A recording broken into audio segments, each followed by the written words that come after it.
What's up? Good afternoon, good evening, good all of those things. Thank you all for joining us for another episode of the CS podcast. We are back in effect. I did have a little co-host. My cat Tyke was just hanging out, but I guess he said never mind. So it'll just be me hosting today, holding it down as always. Anyway, so before we get started, as always, we give honor to love and respect to Leroy Powell. If you are unaware, Leroy in 2014 was a 15-year-old young man. He was killed. He was a witness to an attempted murder turned infanticide, but he was a witness, and he did that thing that we're supposed to do, the right thing. He did what he was supposed to do. And what our local news in Pittsburgh and in Allegheny County decided to do was they went to the preliminary hearing and they recorded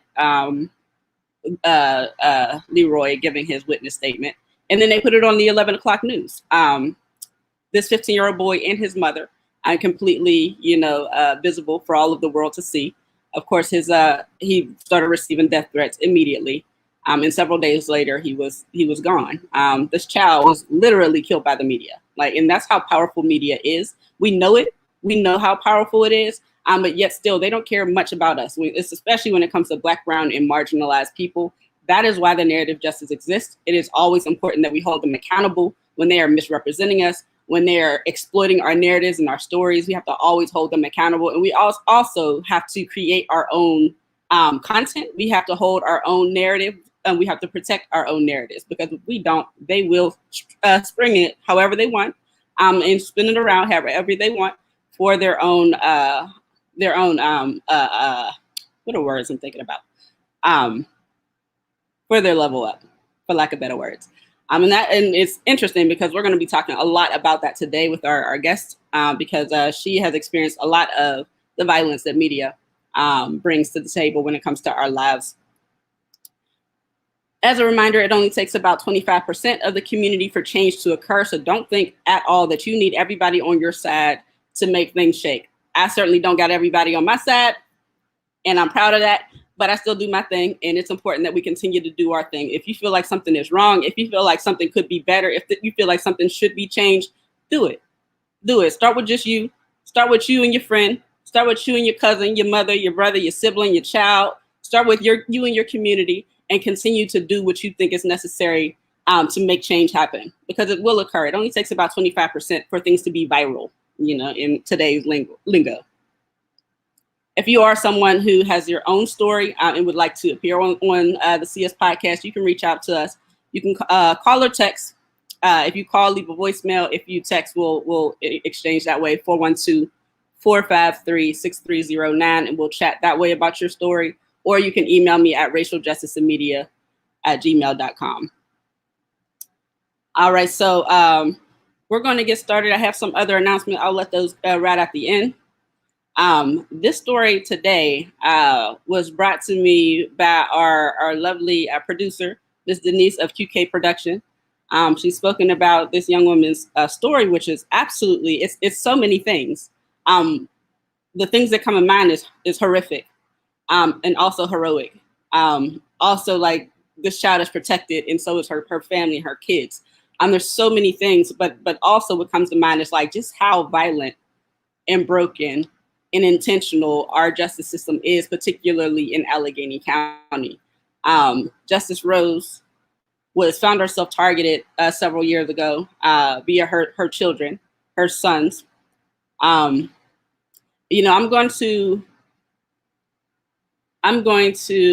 going to play the video. So there's a little clip that starts off wild, starts her story off extremely wild.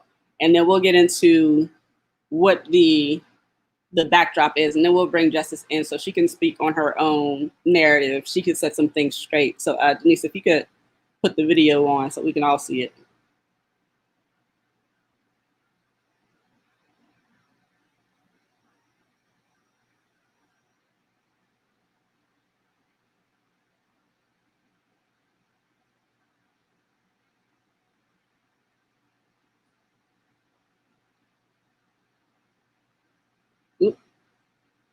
Psych, no. We'll get it up in a sec. I guess I'll give a broad overview while we get the video situated. So essentially, Justice has lost her baby sister, her younger sister, who was 16 at the time. And just one second, Miss Denise. Um, and her her family, of course, took it very hard, as did like her kids. Not only did she lose her baby sister to gun violence, she also lost her dad around that same time. Now, who really took it to heart as it seems, would be her kids, and they were hurting, and they didn't have much of an outlet, and unfortunately, they didn't want to be here, and in that, they did something that was harmful to themselves, just dealing with life. And we'll get into it. I don't want to start off into what happened just yet. We'll play the video and we'll let Justice kind of get into it. But instead of our system coming to protect those kids, coming to address the severe mental health issues, crises that they were dealing with, coming to support the mother and the family, what happened was that she was criminalized, and the kids were also criminalized in their own way. Um, we'll play the video, and then and we'll let Justice come in and speak on her story. Ms. Denise.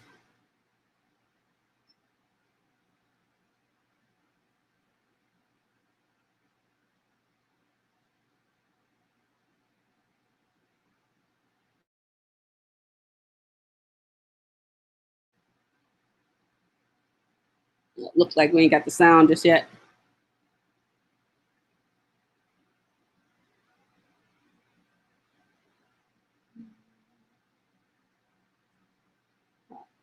Ms. Denise, there we go.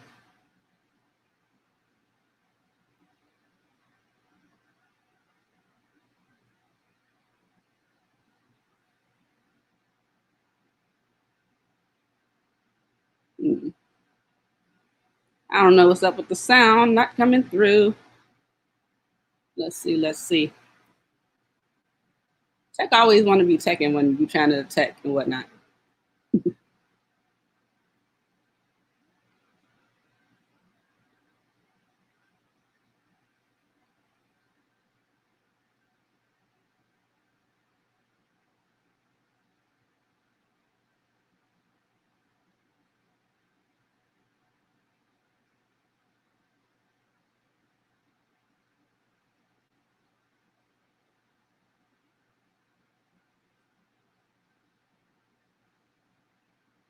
Mm-mm. Miss Denise, is there another way we could play it?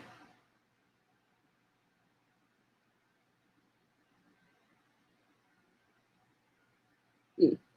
All right. So I guess we're gonna play that once we get it situated. So until then, so we're not holding anybody up, we'll bring in Justice so she can tee us off, start us off, and tell us about her story. Justice, can we bring you up? Hello. Hello.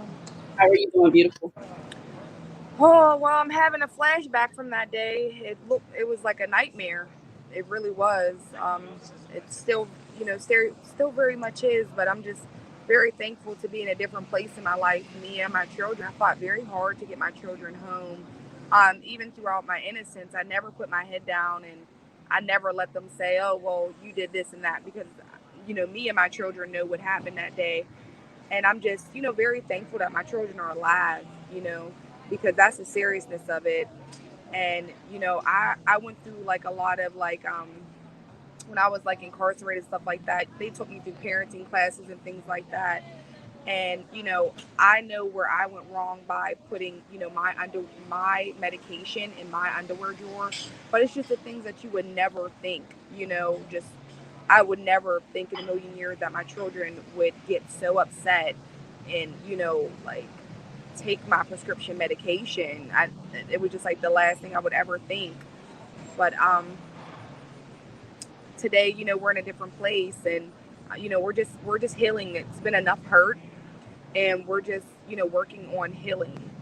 And I'm thankful that I can let my side of the story be heard, because what's on the news is like not true at all. I was like really like I was I was like a rag doll. They just like locked me up, throw me throw me away, put shackles on me, and just like for prosecution, like that's what it basically was. Like the media had already made me very much guilty, and they really messed up because that's not the truth. So So don't let's ever. pause right here because I want to talk about that particular moment, and hopefully we can get the clip to play because the little that I saw of that clip, it started out first of all as a contradiction. It as we just saw briefly, it said I didn't even want my kids or something to that effect. And then it also played a clip of you saying, I would never do that to my kids. Like, this is not true. This is not true. I would never harm my kids. I don't see how in the same clip it can they can put this narrative up and then also show that that is factually untrue. Like in the same thing, but still like people are going to read what they read and they're going to take in what the media tells us, right? Because why would you not be able to trust the news? It's the news. And we know that we can't trust the news because we know what the news does to us. But everybody else, a common person, like doesn't know. So that everyone's aware. If there's anybody else who is, not familiar with your story, and of course, there's like even people who have watched your story unfold. We're not really familiar with your story. Can you tell us what happened on that day? It was a Wednesday, and I got my kids. I got my kids up for school like a normal day, and basically I sent them to school, and they like next thing you know, I got like I had a 2 year old at the time that now is 6 years old. That's another thing. The news, I just really was like, so where was my other baby at? That was my thing about it. Like, so okay, I was drugging these ones up and I was back at home asleep with the baby. Like, where's my baby at? Anybody who knows me know that I had a baby. I had the baby too. So that was really like wow. And basically after the boys left, I went back to sleep because that's my normal routine. I just go back to sleep for maybe like a half an hour because I have a 2 year old, and we all know 2 year olds are busy, busy, busy for 8 hours. So, make a long story short, I woke up and the police were in my house because I live in this duplex, and they were like downstairs in the hallway, and they're like, "You and your baby need to get out of here. Your children are unresponsive due to carbon dioxide poisoning. You need to go now. Like you and your baby need to get out this house now." So I just like I was like half asleep, and like to hear like I'm like I believed them, but I didn't believe them because like I just see my kids walk out the door. They was fine. They had their book bags on. They were fine. So I'm looking at my baby, trying to see if his eyes are dilated or anything like that. I don't see no signs of him.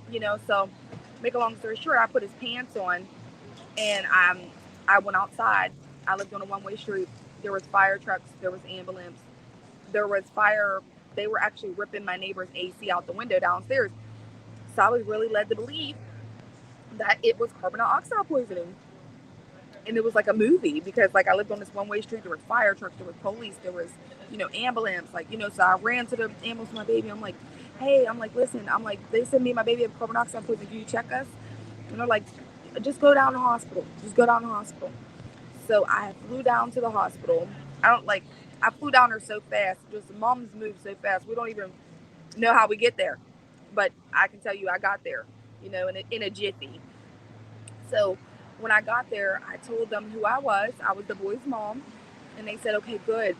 And they said, well, they're responding now. And I said, well, thank God. Why weren't they responding? Like, I'm thank God. I'm like, I can breathe because now I know my children are breathing and they're fine. And but why weren't they responding? And they're like, well, can we see your baby? Because we want to see if he has carbon dioxide poisoning too. So I was like, yeah. So I handed my baby off, and because I'm just like, we all got carbon dioxide poisoning. I don't know. I just woke up. So like, I literally had night pants on, like at Children's Hospital, and basically, they're like, they took my baby, the nurse or whatnot, and then two detectives come in. And the detectives come in, and they're like, hey, can we talk to you? And I'm like, yeah. So I mean, because what do I have to hide? I don't know. Why do detectives want to talk to me? My kids are like, I don't know. I just woke up and I don't have nothing to hide. So why wouldn't I talk to them? what's going on? I want answers. I want to know what is going on. And basically they were like, well, will you come down headquarters with us? And I'm like, they're like, well, you're not being arrested. And I'm like, what the hell I need to go down to headquarters for? And I'm like, okay, like, because once again, I really don't know what's going on. So I went down to the headquarters, and that's when they had, I think I asked them for some coffee. Like, I was like, can I get some coffee? Because it was just like a lot, like, and they were like, they had their, basically they were saying like, well, your kids are saying, no, they asked me about my prescription.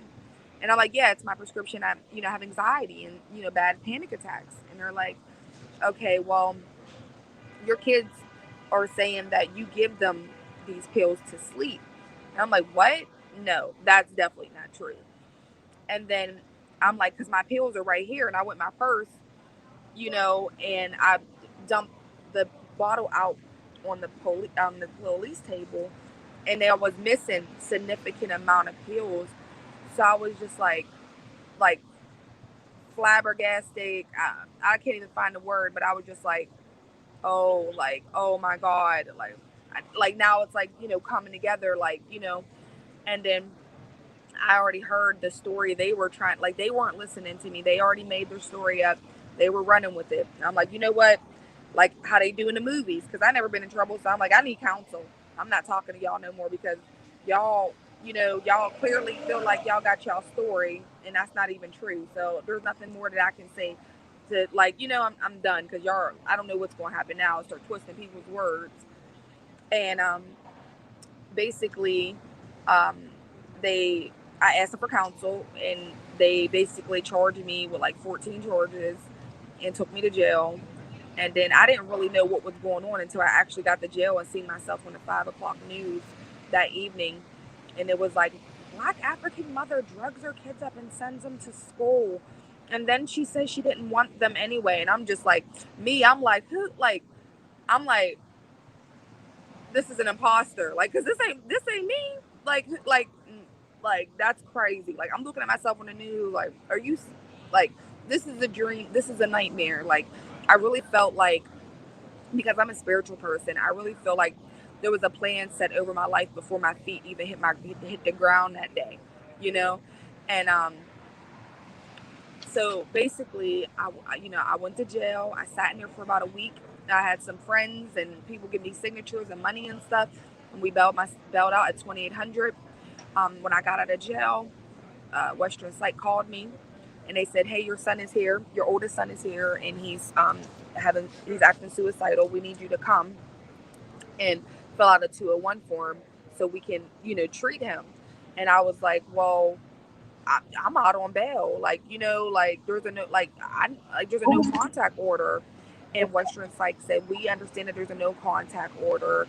We know that the door will be open the whole time. Your visit will be monitored. We feel like it will be good for your son to see you. So I was like, okay, like, I really didn't want to go. I was scared, like, but it's my child, so I'm just like, but I just sat in jail for a whole week, and I'm just like, so I just went. I cried. I was at my mom's house too. So my mom was like, okay, just go, come back. So I went down there. I see my son, and they had the door open. There was somebody there monitoring the whole visit or whatever. And, my son, when I looked at him, his head was down, like he was in shame, and he was talking really low. And I was like, you know what, son? I was like, I don't know what happened, but I forgive you, and we'll get through it. I don't, and then that's when, my son was like, well, he asked me to bring him some buffalo chicken dip down, and he wanted, some socks and hoodie, just blanket, just stuff to make him feel comfortable. So I did go to Walmart and get him those things. To make a long story short, when I went to my preliminary hearing the following Wednesday, my middle child, who was a victim who should have been sequestered, ran up and hugged me and my mom in the magistrate. So me and my mom hugged them back because, like, first of all, the last time I heard, my child was on the ground, foaming out the mouth. Now I'm seeing my child, it's like seeing an angel, like, my baby's face. And of course I hugged him. So that's when my public defender came out, and he was like, oh, he was like, did you just hug your son? And I was like, yeah, he ran up to me and hugged me. They're like, oh, did you go to Western Psych? I'm like, last week. I was like, yeah, they called me. He was like, oh, well, you're going back to jail. Like, they're revoking your bond right now. You need to give your purse to your mom, your phone and your purse to your mom. So I paid $2,800. Like, they knew what they was doing. They knew that they was going to give me more And charges. this was your public defender.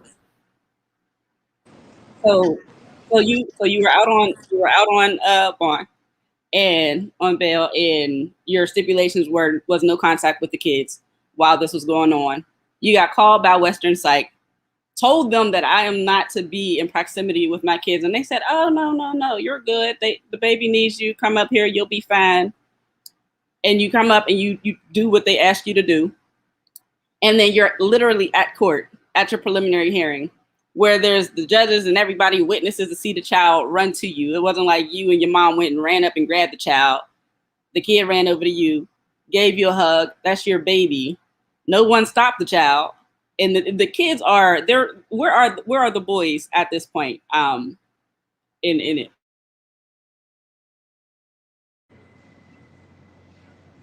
They're back at home with me. I fought for 2.5 years to get my children home. Oh, I sorry. mean, when court was happening, when this first started happening. So when you were in jail and had to come up, like, where were they? They were with their father's sister, their aunt. Yeah. So they were away this whole time. You didn't see them since it happened. And then and then you were called in again. You were called in by Western Psych. You made it very clear what the stipulations were. They assured you that you would be fine. And this is Western Psych. They work directly with the police, right? Like, they work directly with the justice system all of the time. So they know what you can and cannot do.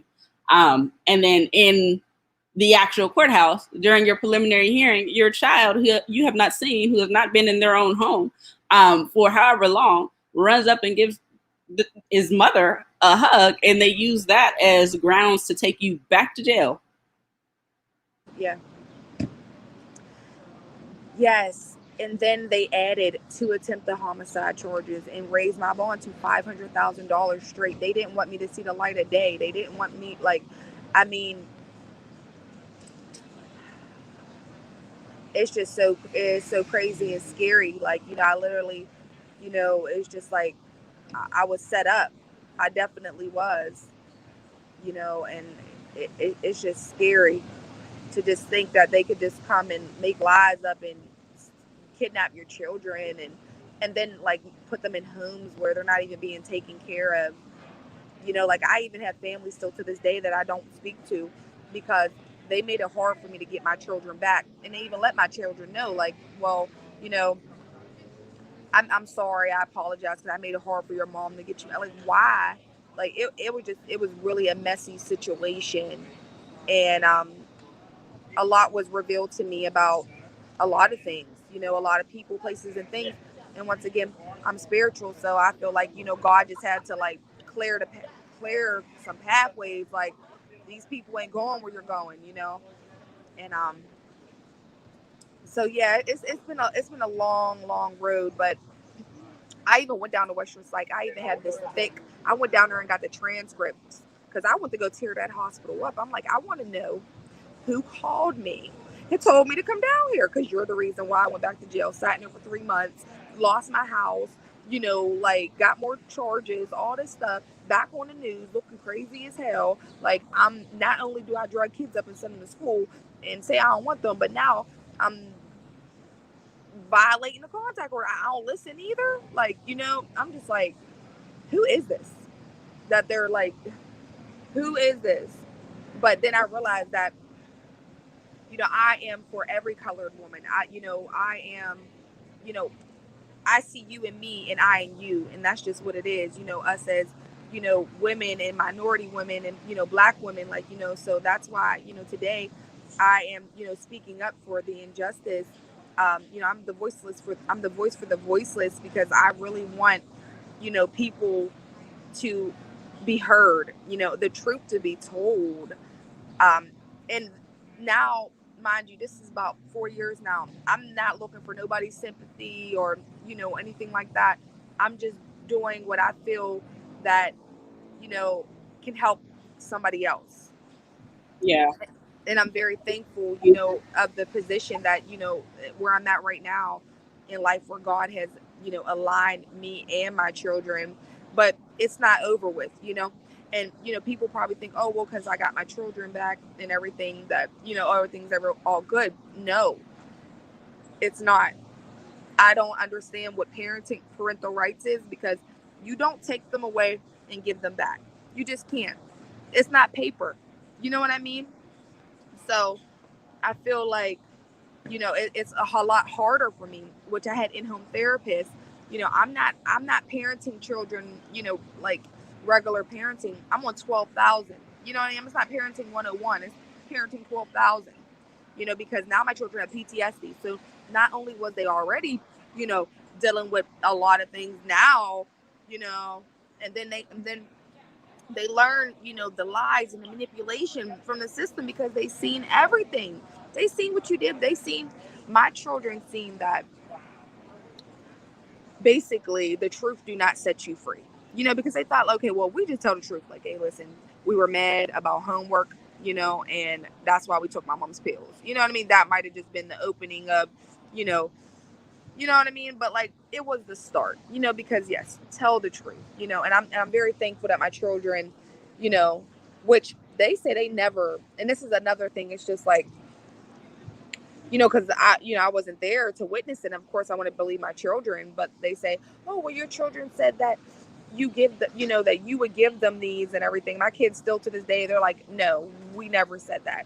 We, first of all, if they were so, drugged up, how are you taking statements, And my 12-year-old now, he was 9 at the time.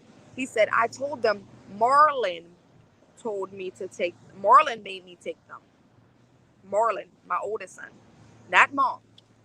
So it's like, did you twist it and say, mom, or did y'all try to put because a lot of people try to put it, are you sure your mom? Are you sure? Like, my kids are like, we told you already, like, so it's just a lot. So how long did it take you in total to get your kids back? 2.5 years.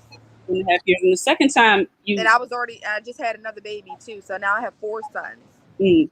All boys. All boys. That's my mom's kid. She got 4 boys and then me. Well, so we feel your pain. So the second time you were set up and they took you to jail, you said you were there for 3 months?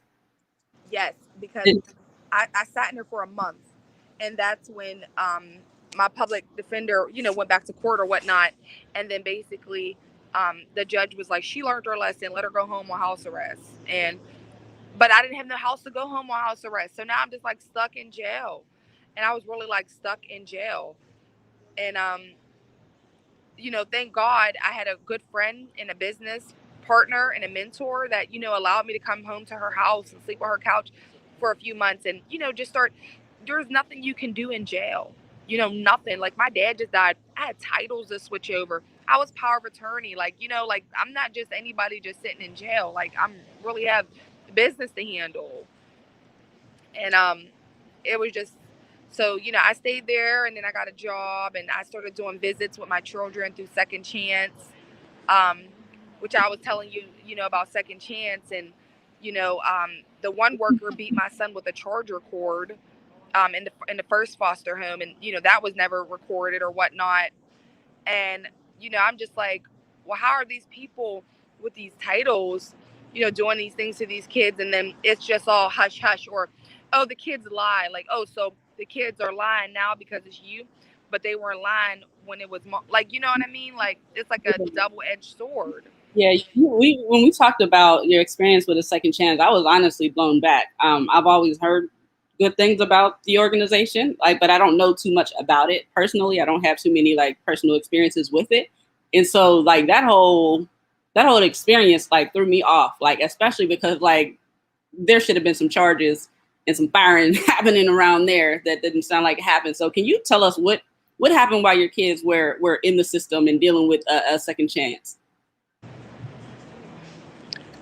Well, my boys went to 5 different foster homes. The first foster home, they were with their aunt, and there was like a lot of allegations, a lot of allegations of, um, you know, uh, well, like the one is when they got beat with the charger cord and stuff, but there were just like allegations of locks on doors, and like I don't know if these things are true. I heard a lot of things. I'm just sitting there like, oh my God, give me back my kids. Like, what are you doing with my kid? But I heard like my baby used to be in a pack and play like all day. Like, like my sons would call my sister and be like, my brother's in a pack and play for 24 hours, and he was 2 at the time. But basically, my oldest son was beat with a charger cord. That's why he was removed from the first foster home. And my second son was actually sexually assaulted by one of the children in the foster home. And that's when they were removed because of the charger incident. I don't think the sexual assault actually came out until after. And so that was the first foster home, and then the second foster home they went with my cousin, which my mother's niece. She promised me that if my kids went with her, she would let me talk. She would get my kids back. Like, I just want to help you. I love you, family. She got her number changed. It was just so crazy. Like, I could not believe it. Had my baby calling her mom, like my youngest. Like, it was like really, really crazy. Like, and it's just like, so, and she also said that the lady from Second Chance was threatening her about her kids. I don't know. I think there was like a lot of lies and manipulation. Like, I don't know. But she said that, oh, well, I couldn't let y'all see the kids because me and my mom and my family did not see my kids on Christmases, holidays, nothing like that, thinking it was all up to CYF. Meanwhile, it's up to the foster parent. The foster parent, who's my family, supposed to be, wouldn't let me see my own kids. Wouldn't let my mom see her own grandkids. Like, just didn't take care of my children. And they finally, my oldest son, he acted up so bad in the last foster home, they just dropped him off. I didn't even have to go to court to get him. They dropped him off. They called me, they emailed me, they called me. Listen, let me tell you something. The foster lady will be like, I got to go to work on Thursday, so I'm dropping your son off. I'm like, well, I got somewhere to be. She like, well, you know what I mean? Like, CYF don't care. Like, so what y'all doing all this no contact order and all these visits for when people could just drop them off on me and give them right back? Give me my damn kids. Quit playing games with me. You are a threat to these kids. If folks are just dropping the kids off because they bad. What? It didn't make no sense to me. It really didn't. I'm just like, you're playing with me. You're playing with my time, to the fact that, like, I'm already about to have another son. You know what I mean? Like, and then my other baby was only 2 when he left. So I had very bad postpartum, with him only being 2. And then the way they took him from me, they lied to me. They told me that he had carbon dioxide poisoning. Like, I gave you my child.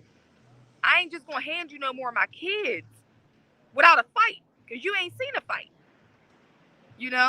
But it's just like, that's why it's just so scary, the lies and the manipulation. Yeah. Now tell us about, and I mean, I don't want to spend too much time on the second chance, but I mean, it just stoned me a little bit. There was a person that worked there or works there now who was particularly violent. One of the workers, she really liked me a lot, and she would pray for me and stuff. And one day she messaged me and she said that the worker I had a hidden agenda for me and my family, that she really believed that I drugged my kids up. Now, this is after I done went to court. I done took, whatever. I done did everything the courts is asking me to do. Now I'm over here at Family Division. Family Division sees that I need to see my kids. So how are you having an opinion of what you think, or a hidden agenda of any sort? Or, it was just crazy to me. But she was like really involved in the case, and I even heard allegations that she was like having my baby call her grandma.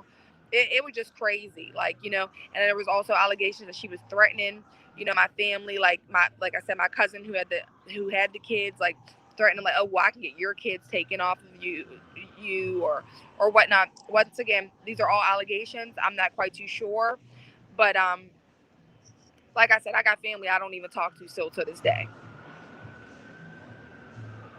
No, that's wild. Um, so it took 2 years total for you to get your kids back. Can you tell us what was that process like? What did you have to do? Because I know it's not just you experiencing this, unfortunately. I know plenty of mothers, Black, brown, and marginalized mothers, unfortunately, who deal with similar strange circumstances where it's like it almost feels like you've been stopped and someone was just waiting for an opportunity to rip your kids from you and put you away and ruin your life. Like, and I know plenty of women who have been fighting, who are still fighting or have fought, and some win, some lose, and some still goes on. So I'm curious about what was that fight like for you, to get your kids back? It was very long. It was, and I just had to stay in hope, and I had to always keep my kids, in hope, because there was a lot of, people would tell them, "Oh, you're never going back to your kid. You're never going back to your mom, not to your 18." And they're like, "What you mean?" Like, and they're like, "Mom, they got your hopes up all high. We ain't never coming back home." And I'm like, "What you mean, boy? You coming back home? Y'all coming back home? You keep praying, and we going, I'm gonna do what I need to do." And they made me, go to classes. They made me take drug tests. They made me do mental health. They made me do like I used to do outpatient therapy 3 days out the week, group therapy. I started getting so depressed to hearing everybody else's problems, and talking about it is good, but after a while it's just like, okay, we're gonna keep talking about it, or we're gonna do something about it, because all I can think about is, time is moving. Just like today, my kids are 12 and 14, and I'm just like, I missed out, in their life, a couple years, and who wants to miss out any part of their children's lives?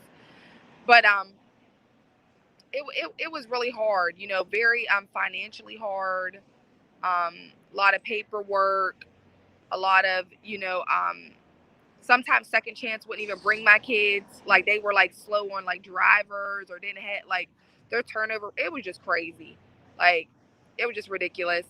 I really literally felt like the system wanted blood for me, because I'm like, what more do you want? And then I had got my house. I had got a 3-bedroom house, and I didn't have no furniture in it, because I just got my 3-bedroom house. I just went through everything. I didn't got no furniture. I can't put furniture on my back.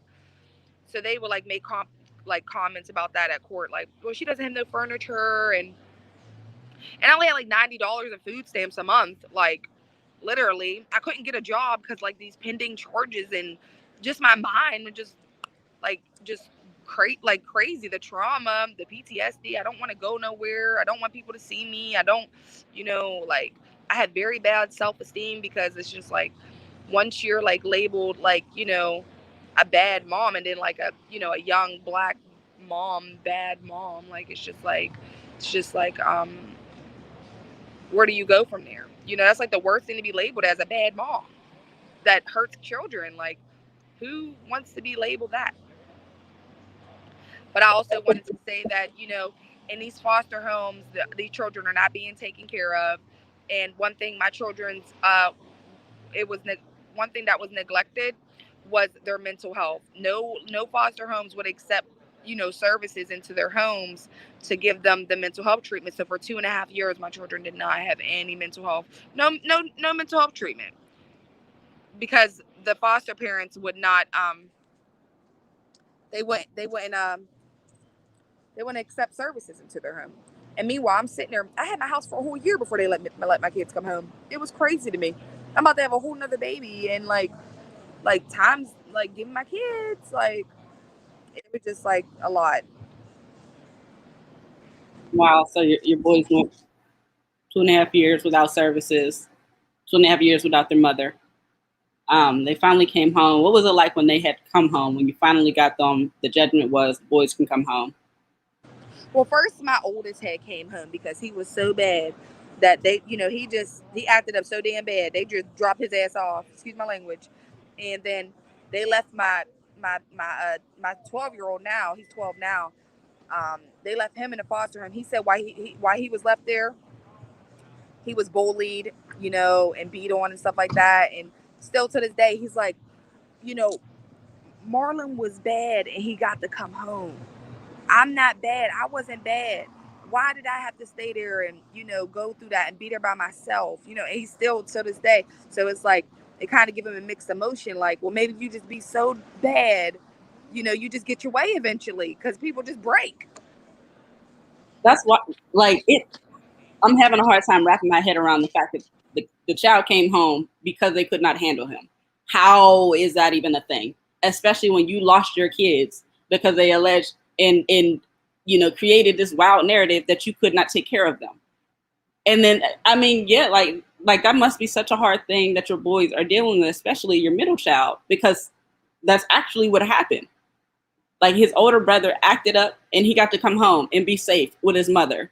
And he, wasn't, did what he was supposed to do, acted, how he is supposed to act, and was punished for it. How is that our justice system? Like, Right. how is that how that works? Okay. So how are the boys doing now? Do they have support around all of the trauma? They're doing good. Me, my mom, and my sister. And their grandma. We work together, and we're just doing the best that we can to just talk to them. And it's just so scary raising because I have a 14-year-old, a 12-year-old now. Like, and these are young, black men, as they would say, and it's just like scary because I just like you said, you got the concept. Oh well, you just be bad and you eventually get your way. So it's just like no, that's just not it.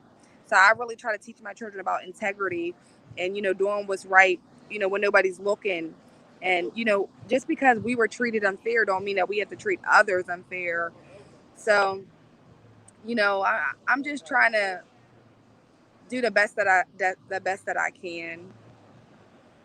And what about your well then 2-year-old, you're now 6-year-old? How is he faring? He's good. I mean, he was 2 when it happened. He's good, but he does have PTSD, because he didn't see me for 2.5 years, and it was a lot. So he still has his PTSD, and then watching the boys' behavior, so I have to like watch him with the boys, like because like I said, you can't take parenting rights away and give them back. It ain't a piece of paper, you know, and I just feel like like I was telling you, like I have to let, my children know, like, I love them. I would never hurt them, but I'm not afraid of no CYF. I'm not afraid of nobody. Like, if I say, give me your phone, it's time to go to bed. That's what it is. You ain't nobody gonna come here and check me at my door. So that's what I'm pretty much going through right now with them because they actually have used the system against me too. You know what I mean? Like, because they know, like, oh, well, that we know how to poke and probe, So we're in therapy. I go to therapy once a week. He goes to therapy, we're all in therapy and we're just all just trying to, create new versions of ourselves.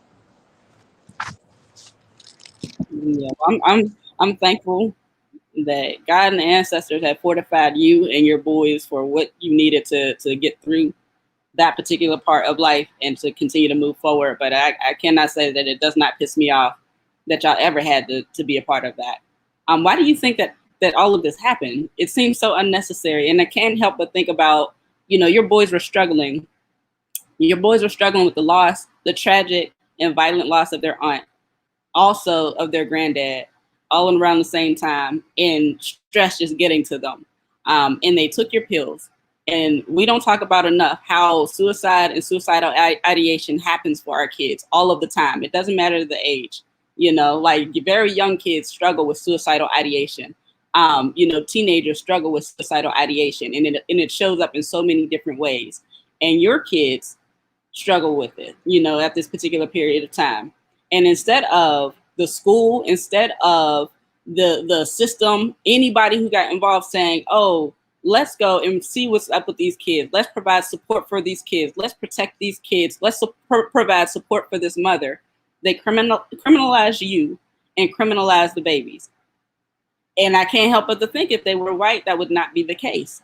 And I say that, and that's, because that's just what we know. Like, it's just what we know to happen all of the time. So I'll jump off of that. But it just, all of this has been blowing my mind since we first spoke. So I'm wondering, why do you think that so much intention was given to you and your family being targeted in this really violent way, all the way to the media literally just creating some wild narrative that went directly against what you were saying out of your mouth?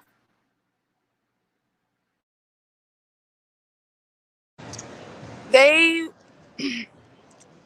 they wanted to paint the black woman, paint the image of a black woman, like what, a millennial mom. I'm not quite too sure what was, because like I said, it was a crisis. It was nothing criminalized that day, nothing. And as they said on the news, black African woman, mother drugs her kids up and sends them to school. I feel like they just wanted people to drag me. And what's really the worst part about it is I feel like people wanted it to be true. My own people, my black people, they really wanted it to be true. And then when it wasn't true, they're like, "Oh, damn, she didn't really try to kill her kids." Like, and it's like, damn, is that how the world really is? Like, y'all are out here wishing the worst on people and not the best. Like, you should just be thankful that, like, my kids lived and they're breathing and I'm okay. And, we can, like, but instead I feel like people were really like angry that it wasn't true. Oh, they were wrong. But they'll never go back and apologize or say, "Oh no, we were wrong." Oh no, no, folks don't come back and correct all of the wrong and all of the harm spun by their lies. Like, and I've personally been impacted by folks spinning lies and folks just going with it because it's exciting. And so what did the headline say? Miss Denise, there you go. It said, "I don't even want my kids." Like, that's what they came up with, and so that we are all, in understanding of where that came from. That was WTAE. I believe that's Channel 4 or Channel 2. Channel 4, WTAE, who spun that story. They made up like something that she said. And then in the same, and it kills me that in the same clip, like, they had your audio of you saying, "I would never hurt my kids. I would never do anything to harm my kids." But they still spun the story. But people will believe what the news says, right? Like, people will believe the thing that's exciting because it gives them something to talk about. Like, it creates some color in their life. It doesn't matter who's harmed by it. It doesn't matter that your family was harmed by it. Those boys that they so-called care about was harmed tremendously by it. It doesn't matter because it's something to be interesting. It's something interesting in this moment.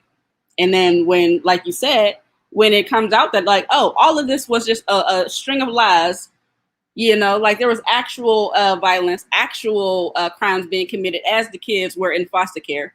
We're not going to pay attention to that because that just validates that we were wrong from the beginning. And no one comes back to say, like, you know what, we were wrong. We apologize. We caused your family harm. What can we do to fix this? Like, what can we do to be the people that we pretend to be? Like, what can we do? That doesn't happen. It never happens. Like, and I'm so sorry that y'all had to deal with this. So anyway, so all of that, like I said, I'm so thankful for you and for your boys, for your strength, for your boys' strength. And I know it's going to be hard, especially because they're getting to that's 15, 16-year-old. So good luck, girl.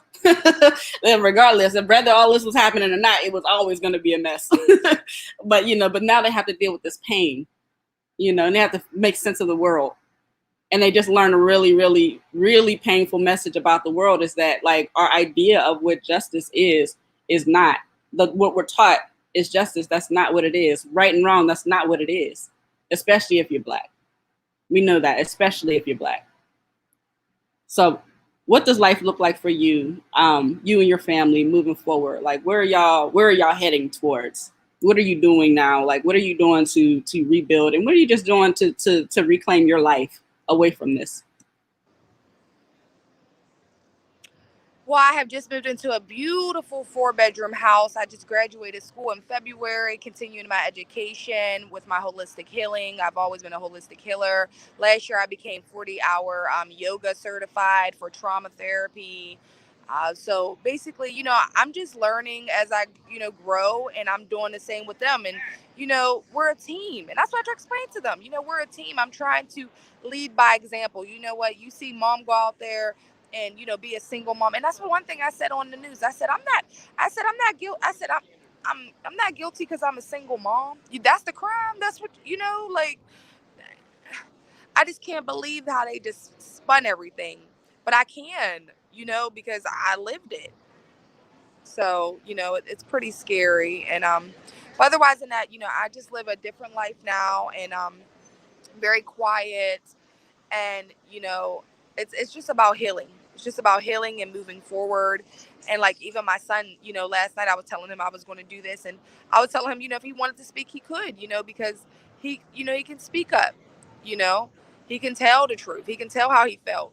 And he told me, he said that he was so sad at that time, because mind you, when people die, we still got to go to work. We still got to act, put a smile on our face and chin check. My dad died. And my sister, I still had to go on with life. But kids are like, they don't understand. They don't process, because adults can't you even process death, you know? So, I really feel like my son began grieving. They say it takes about 3 years for the grieving process. Either it happens like immediately, or, and it was like 3 years later. And that's where my son probably, just came to his breaking point. But right now, we're all doing good. We're all blessed, and we're just, moving forward. And like I was telling you, I have my clothing line. I'm not a statistic.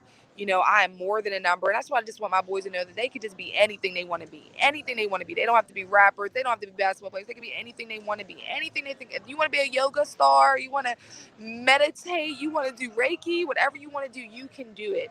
If you say you can do it, you can do it. If you say you can't do it, you can't do it. And I just try to like raise my children just while I'm growing too. We're all learning, So, and that's how I explain to them. I make mistakes all the time, and I'll probably won't continue making mistakes, but just don't make the same mistakes. And my 6-year-old understands that. So, yeah. Beautiful. Thank you for taking the time out today to talk with us. I very much appreciate it. I know it's not easy. I'm glad we were able to stick it through. And I hope this brings some level of peace for you, and also like just amplifying your story. Because again, unfortunately, it's not just yours.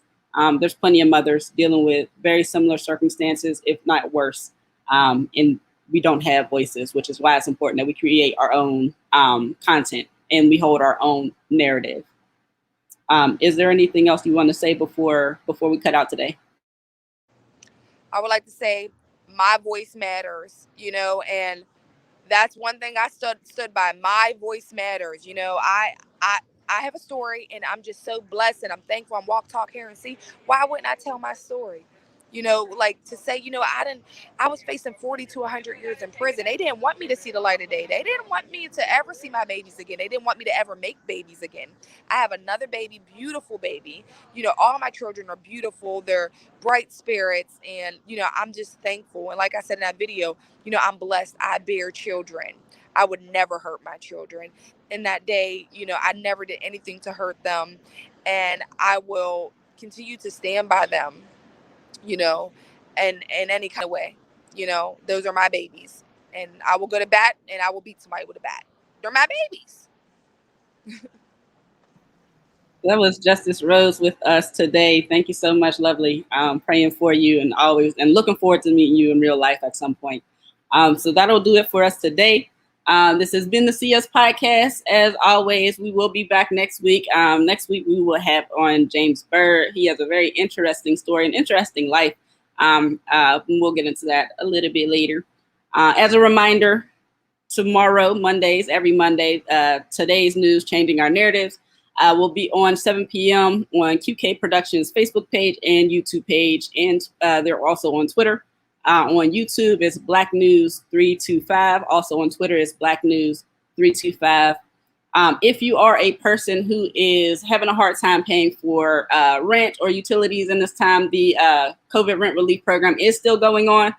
You can go on to covidrentrelief.alleghenycounty.us and apply right online. It's pretty simple, but if you need a little extra help, or if you need like access to a computer, you can check out any of the drop-in centers around Allegheny County. The Wellness Collective is operating a drop-in center in McKeesport, 337 Fifth Avenue, McKeesport, PA 15132. You can check us out Monday through Friday. Most days it's 10 to 6. On Thursdays it's 12 to 8. We also have a little food pantry there and also a little free store room thing. We just got free stuff and it's pretty dope. So you can go and check it out at whatever point in time, either to apply for rent relief or check out anything we have. You can just grab and take whatever you want and leave out, you know. I will be posting the stuff that's in the store currently, some dope stuff. Plus, I'm about to put some new shoes in there that I bought that I can't fit. So some lucky woman's going to have some flash shoes that I can't wear. Please wear them in stride. What else? I think that's it. Yeah, that's all I'm going to do today. So thank y'all again. We'll see y'all next week. If you have a story that you want to tell, you can contact us at 412-453-6309. You can call and leave a voicemail or text. I'm not going to answer the phone if you call, so don't get perturbed by that. I just don't answer the phone. Leave a voicemail. I'll call you back. Or you can email me at racialjusticeandmedia@gmail.com. And that'll do it. Later.